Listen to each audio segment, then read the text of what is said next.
Hello friends, welcome आपका अपने YouTube channel self study with Harsh में। आई होप आप सभी अच्छे होंगे, स्वस्थ होंगे, मस्त होंगे और एक बेहतरीन तरीके से अपनी तैयारी कर रहे होंगे। जैसा कि आज हमारे डे 13 था। आई होप आप सभी ने डे 13 का टारगेट अच्छी तरीके से कंप्लीट किया होगा और आपने अच्छे अच्छे क्वेश्चंस अपने क्वेश्चंस बैंक के अंदर इकट्ठे किए होंगे। जैसा कि आपको क्वेश्चंस दिए गए, आपको टारगेट दिया गया था और आपने अच्छी तरीके से टारगेट किया होगा। अगर मैं आपका आज डे 14 की बात करता हूँ, जैसे कि हमारा कल डे 14 होने वाला है, मैंने सभी टारगेट्स आपके टारगेट नोट कर दिए हैं। आई होप टारगेट आप अपनी डायरी में लिखते होंगे, फिर उनको या आप स्क्रीनशॉट लेते होंगे। जिस तरीके से भी आपको क्या बोलते हैं कंफर्ट लगता होगा, आप उस तरीके से टारगेट को achieve daily daily day by आप उनको अचीव करते होंगे। पिछले टारगेट्स का आप रिवीजन करते होंगे जैसा कि आपको बताया गया था। आपने आई होप अच्छी तरीके से इन सभी चीजों का रिवीजन किया होगा। अगर मैं बात करूं आपसे कि अगर मैंने हिंदी के अंदर आपको रस और आपके छंद दिए थे, आई होप आप सभी ने रस और छंद अच्छी तरीके से किए होंगे। आपको कमेंट बॉक्स में उत्तर करना है कि हिंदी में रस कितने प्रकार के हैं और भरत मुनि के अनुसार रस कितने प्रकार के हैं। ठीक है, रस के आपको प्रतिपादक बताने हैं, रस किस पुस्तक से लिया गया उस पुस्तक का नाम बताना है। ठीक है फ्रेंड्स, आपको बताना है कि रस की परिभाषा क्या है। ठीक है, भरत मुनि के अनुसार क्या है और रामचंद्र शुक्ल के अनुसार क्या है। आई होप आप सभी ने अच्छा से तरीके से रस किया होगा। इसी प्रकार आपको छंद के अंदर बताना है कि गण कितने प्रकार के होते हैं। ठीक है, और गण का फॉर्मूला आपको कमेंट बॉक्स में उत्तर करना है। ठीक है, आप बताना है कि आपका जो है चौपाई सम्मात्रिक छंद है, सम्मात्रिक छंद है, अर्धसम्मात्रिक छंद है, विसम्मात्रिक छंद है। आपको बताना है छह चरण किस किस किस छंद के अंदर होते हैं। ठीक है, आप ये सभी क्वेश्चंस कमेंट बॉक्स में कमेंट करोगे। इस तरीके से आपको हिंदी के अंदर क्या करना है, आपको अलंकार टारगेट दिया गया है यानी के डे 14 का। ठीक है, आई होप आप सभी ने हिस्ट्री के अंदर गुप्त वंश अच्छी तरीके से पढ़ा होगा। आपको इसके अंदर मैक्सिमम मैक्सिमम 50 क्वेश्चन या 100 क्वेश्चन मिल जाए तो अच्छी बात होगी। और आपको इस चैप्टर को मैं कल के लिए भी नहीं, डे 14 के लिए भी दे रहा हूँ। आपको बताना है गुप्त वंश का संस्थापक कौन था और गुप्त वंश का सबसे शक्तिशाली संस्थापक कौन था और गुप्त वंश का वास्तविक संस्थापक कौन था। ठीक है फ्रेंड्स, और फायान जो एक चीनी बौद्ध यात्री था, यानी फायान जो चीनी यात्री था, वह किस क्या बोलते गुप्त वंश के समय शासन काल में भारत आया था और उसने कौन सी पुस्तक लिखी थी। नालंदा विश्वविद्यालय की स्थापना किस संस्थापक ने की थी, वह उसे ध्वस्त और जिसने उसे ध्वस्त किया था वह कौन था और किसका क्या था सेनापति था। ये आपको कमेंट बॉक्स में क्वेश्चन करना है। गुप्त वंश का अंतिम शासक कौन था, ये भी आपको कमेंट बॉक्स में उत्तर करना है। आई होप आप सभी ने अच्छी तरीके से किया होगा, आप फटाफट से इनके उत्तर दोगे।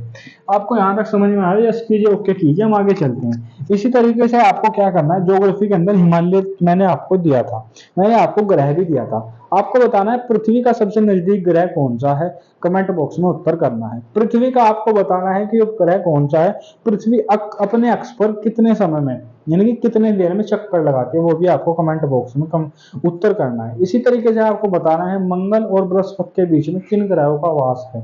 ठीक है, आपको बताना है बृहस्पति का क्या बोलते हैं उपग्रह बताना है। ठीक है फ्रेंड्स, पूरे उपग्रहों में सबसे बड़ा उपग्रह बताना है और वह किस ग्रह का है। ठीक है, ये आपको सभी के सभी आंसर कमेंट बॉक्स में कमेंट करने हैं। आई होप आप सभी ने यह अच्छी तरीके से समझा होगा। और आपका जो अगले दिन का टारगेट है, डे 14 का टारगेट है, वो ज्योग्राफी के अंदर हिमालय रहने वाला है। पॉलिटी के अंदर आपका पार्ट 5 चला हुआ है जो कि क्या है, संघ है।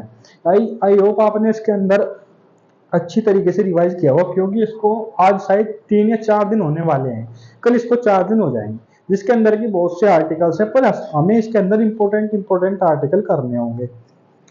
आपको बताना है कि पार्ट 5 यानी किस आर्टिकल से किस आर्टिकल के अंदर आता है। ठीक है फ्रेंड्स, अगर मैं बात करूं यहाँ पे आपको इकोनॉमिक्स के अंदर वित्तीय वित्त आयोग और बजट दिया गया था। आपको कमेंट बॉक्स में करना है कि वित्त आयोग उत्तर करना है कमेंट बॉक्स में कि वित्त आयोग की स्थापना कब हुई थी, वह भारत के अंदर फिलहाल के टाइम में कौन सा वित्त आयोग है और उसके अध्यक्ष कौन है। आपको कमेंट बॉक्स में उत्तर देना है।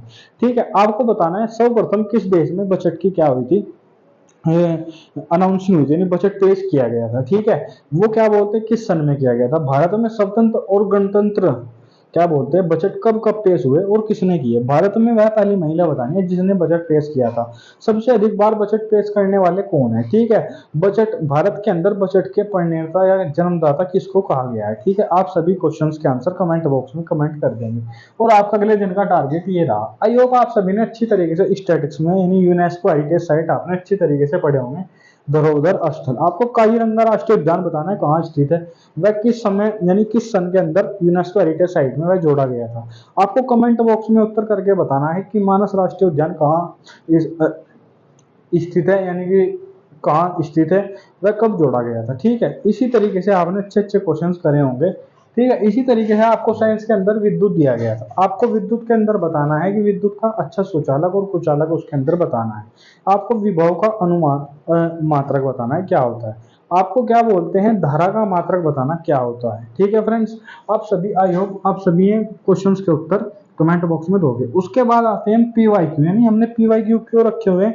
यहाँ से हमारा क्वेश्चंस बैंक अच्छा होगा, यानी कि हमें पता होगा कि जिस भी एग्जाम की हम तैयारी कर रहे हैं वहां से ये क्वेश्चन बन सकते हैं और ये क्वेश्चन आए भी हुए हैं, जिससे कि हमारा जीके जीएस और अच्छा होता चला जाएगा और बेटर देन मोस्ट होता चला जाएगा, यानी मस्ट होता चला जाएगा।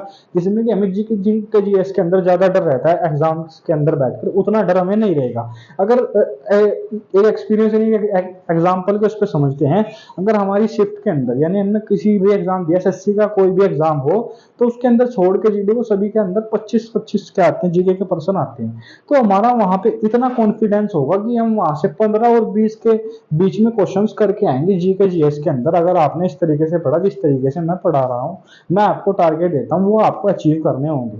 ठीक है फ्रेंड्स, आपको आज के टाइम में एजुकेशन इंडस्ट्री के अंदर क्या होता जा रहा है, आपको जस्ट एकदम कोर्स कंप्लीट करने के बाद दूसरा कोर्स लेने की आदत हो चुकी है।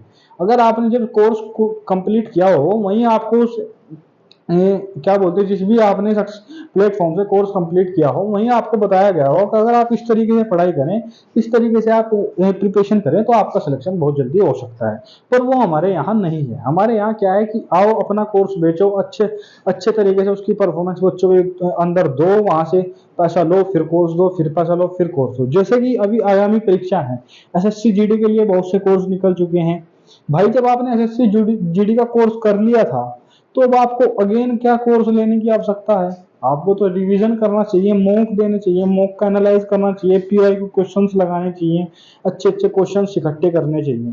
पर यहाँ ज्यादा बातें ना करते हैं, क्योंकि कभी कभी क्या होता है, किसी को अच्छा नहीं लगता, उसके लिए मैं सॉरी चाहता हूँ। ठीक है, अब आपको मैथ के अंदर क्या करना है, आपने ऐसा ही अच्छी तरीके से किया होगा 2 से 3 दिन के अंदर। अब आपको यहीं पे सीआई टॉपिक लेना है, और कल एसआई के आपको 50 क्वेश्चंस यहाँ पे लगाने हैं। आप यहाँ से 50 क्वेश्चंस एसआई के लगाएंगे। उसके बाद आपको रीजनिंग में मैंने एनालॉजी दिया था, आपको 3 से 4 दिन ये करना है। सैटरडे संडे हमारा मैथ रीजनिंग का रहता है, और इसके अंदर आप मंडे टू फ्राइडे अच्छी तरीके से जीके जीएस फोकस होंगे। अब आप क्या कर सकते हैं, जैसे कि आपका डे 14 आ गया है, अगर एक बच्चा यहाँ जिसकी तैयारी हो चुकी है, या एक बिगिनर बच्चा है जिसका अभी 60 से 70% कोर्स हुआ है, पहले ही सुन ले, 60 से 70% कोर्स हुआ है, तो वह यहाँ क्या लेके आ सकता है, घटना चक्र के सब्जेक्ट वाइज बुक लेके आ सकता है, और वहां से क्वेश्चंस प्रैक्टिस कर सकता है। ठीक है, वहां से क्वेश्चंस प्रैक्टिस कर सकता है। जिसका कोर्स पूरा है उसके लिए मोर बेटर देन बेस्ट रहने वाली है घटना चक्र। अगर आपको कोई और क्या बोलते पब्लिकेशन अच्छा लगता हो, तो आप में बुक ला के वहां से क्वेश्चंस लगा सकते हैं। ठीक है स्टूडेंट्स, आपको अब इस तरीके से तैयारी करनी होगी। आई होप आप सभी को ये कंटेंट अच्छा लगता होगा, और आप इस तरीके से अगर तैयारी करें, तो विद इन 3 to 4 मंथ के अंदर आप सिलेक्शन ले सकते हैं। जो एक बिगिनर बच्चा है, बिल्कुल जिसने जीरो जीरो लेवल से शुरू किया, जिसने फाउंडेशन कोर्स लिया है, सॉरी, जिसने फाउंडेशन कोर्स लिया है, अगर हम तैयारी की बात करें, तो उसको maximum 6 to 7 month course complete करने में लग जाते हैं। उसके बाद अगर उसने 3 से 4 महीने इस तरीके से तैयारी की, तो 1 साल के अंदर अपनी जो उसकी पर्सनल, यानी एक फेवरेट जॉब है, वो अपने माता पिता, अपने गुरुजनों, अपने क्या बोलते हैं अच्छे परिवारों के अंदर जो अच्छे अच्छे जॉब पे होंगे, उनको, अपने फ्रेंड सर्कल को एक अच्छी जॉब से रूबरू करा सकता है, कि हाँ मैंने इस जॉब का आपसे वादा किया था, आपको ये जॉब मैंने लेके दिखाई। आई होप आप सभी को इतना तो पता चल गया होगा कि हमें तैयारी किस लेवल से करनी है, और किस लेवल तक हमें ले जाया जा रहा है इस कंटेंट के माध्यम से। इस कंटेंट में मैंने 9R फॉर्मूला भी आपको बताया है। आई होप आप सभी को वह फॉर्मूला अच्छा लगा होगा, और आप इसी तरीके से अगर तैयारी करें, तो आप विद इन, एक बिगिनर्स बच्चे का तो मैंने बता दिया, अगर एक तैयारी करने वाला बच्चा है जिसको भी अभी लाइन नहीं पता चली कोर्स कंप्लीट होने के साथ साथ, कि हमारा सक्सेस प्रिपरेशन प्रोसेस क्या है, कि हम जल्दी, अगर हमारा कोर्स कंप्लीट हो गया, अच्छे टीचर से, हमारा अच्छे फैकल्टी प्लेटफॉर्म से कोर्स कंप्लीट हो गया, तो हम किस तरीके से तैयारी कर सकते हैं, तो आप इस तरीके से तैयारी कर सकते हो। यहीं पे आपको मॉक का भी एनालाइज बताया है, बिगिनर्स को भी बताया गया है कि आप किस तरीके से मॉक दोगे। ठीक है, आई होप आपको ये कंटेंट अच्छा लगा हो, और मैंने आपके लिए डे 14 का टारगेट आपको दे दिया है। आपका डे 13 का टारगेट अभी बाकी होगा, आप उसको भी पूरा कर लेंगे। ठीक है फ्रेंड्स, यह आपने पूरा कर लिया होगा। अब आप रेस्ट स्थिति में होंगे, जैसे कि मैंने आपको पॉलिटी के लिए 5 मिनट सोच रहा हुआ है, आपने वहां से आर्टिकल्स नोट किए होंगे, आप उन्हें रिवाइज कर सकते हैं। या आपका जो प्रीवियस ईयर है, यानी सॉरी जो आपका प्रीवियस डे है, यानी डे 12 तक का आप रिवीजन कर सकते हो। जैसे कि क्योंकि हमारे पास डे 12 हो गए, अभी क्या होगा कि सुबह सुबह आप रिवीजन नहीं कर पा रहे होंगे, पर आपको क्या करना है, फास्ट रिवीजन करना है, ताकि आपका माइंड रिकॉल हो सके। जितनी फास्ट रिवीजन करोगे उतना रिकॉल हो सके। अगर हो सके तो रिवीजन लिख के करना है, फटाफट से 2 से ढाई घंटे के अंदर उसको रिकॉल कर लेना है डे 12 तक। ऐसे जैसे आपका डे 14 होगा कल, तो आप डे 13 तक आप रिकॉल कर सकते हैं फटाफट। इसी प्रकार से आपके लिए मैं 90 डे कंटेंट लेके आने वाला हूं, जिसके अंदर हम SSC GD NTPC ALP group D के अंदर जो एनटीपीसी 12th लेवल है, ग्रेजुएशन लेवल है, उसके ऊपर हम क्या स्ट्रेटेजी बनाने वाले हैं, किस तरीके से एग्जाम क्रैक करने वाले हैं।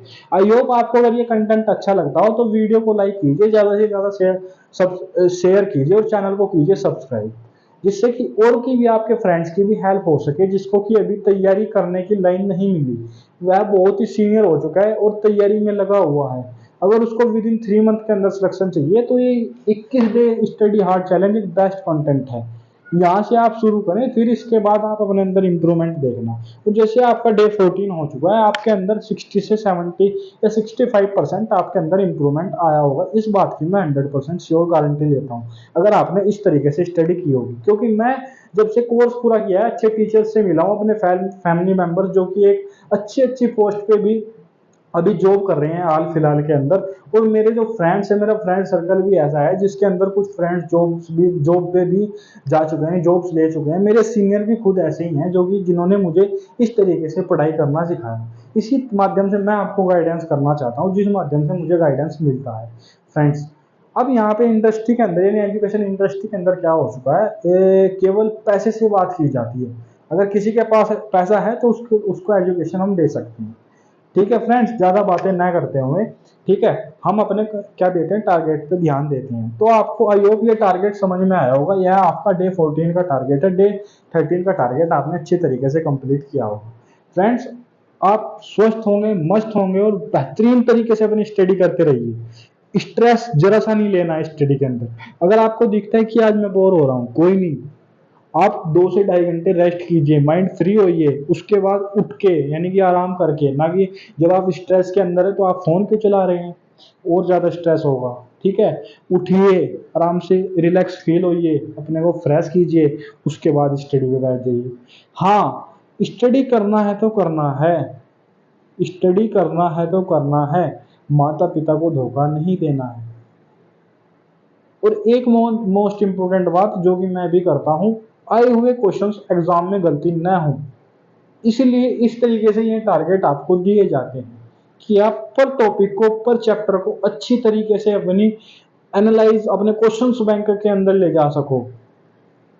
और क्वेश्चंस को एग्जाम के अंदर पूरा पढ़ना होता है आपको। आई होप, मुझसे खुद ऐसे होता है कि मैं क्वेश्चन शुरू शुरू में पढ़ता हूँ और बाद में उसमें हिंदी की बात करूँ तो उसमें नहीं दिया होता है, या बोला होता है कि शुद्ध वाक्य बताना था, मैं शुद्ध पे टिक लगा देता हूँ। तो कोई भी है, चाहे मैं हूँ इसके अंदर, जो बच्चे भी सिलेक्शन नहीं ले पाए, कुछ स्टूडेंट्स उनके अंदर भी होंगे। एक अलग अलग बात होती है, हॉल का प्रेशर हम महसूस कर, हॉल के अंदर तो जब आप पेपर देने जाते हो, अपने माता पिता का आशीर्वाद, अपने गुरुजनों का आशीर्वाद, अपने फ्रेंड से भी बात कर लिया करो थोड़ी बहुत देर। और एग्जाम सेंटर पे जाके किसी से बात नहीं करनी होती, वहां हमें टेंशन फ्री, माइंड फ्रेश हो गया, अपने एग्जाम हॉल में एंटर करनी होती है और माइंड फ्रेश होकर अपना एग्जाम दे के आओ। जो कि मैं इस काम में बहुत ज्यादा हूँ, मैं स्ट्रेस एग्जाम हॉल के अंदर बहुत लेता हूँ, आपको ऐसा नहीं करना है। फ्रेंड्स, पढ़ते रहिए, स्वस्थ रहिए, मस्त रहिए। जय हिंद।